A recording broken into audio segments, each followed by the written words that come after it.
Can you tell us a story that stands out in your mind to help people understand the extent of what this actually looks like in practice? The most vivid story I can share with you happened back in 2021.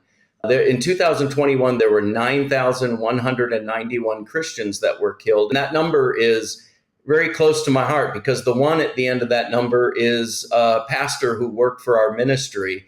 He worked as a scout, scouting out different areas in northern Nigeria that we could go and really help the Muslim community. We did that for about 2 weeks. At the end of that tour, we dropped him off at his house and went to pick him up the next morning. Muslims had come in, radical Muslims had come in and burned his church. They burned his house. They hacked him to death in his bed.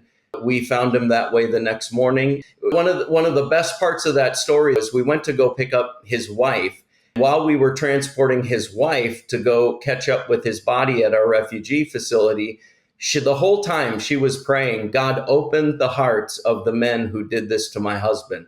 She's truly the Elizabeth Elliot of northern Nigeria, a very unsung hero. No one would know her name. She was praying that the entire time. I have no doubt that God will answer those prayers in the years to come. As she's going to collect the body of her husband, she's praying for the salvation of the people who killed him. That's right. Asking God to open their hearts so that they can know Jesus the same way her husband did, the same way she did. How, in a country too, this is the other thing about Nigeria that people need to understand, correct me if I'm wrong, you're talking about a nation where almost half of the population is Christian. That's exactly right. That's the irony of it is it's about 45 to 40, a little under 50% of the population is Christian. Most of the southern half of Nigeria is Christian. Churches on every corner. It's like it's like the South here in the United States. But all of a sudden you cross into the North and it turns into an entirely different world where 95% of the population is Muslim.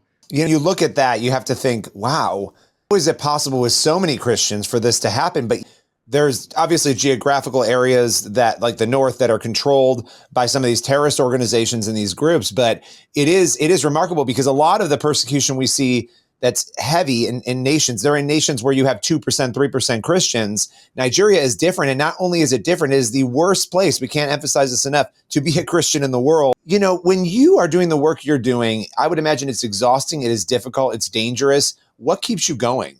It keeps me going is just my calling. I know this is what I'm called to do. I know this is my life's purpose. When you find a lot of people call it your why you exist, why you're here. When you find your why,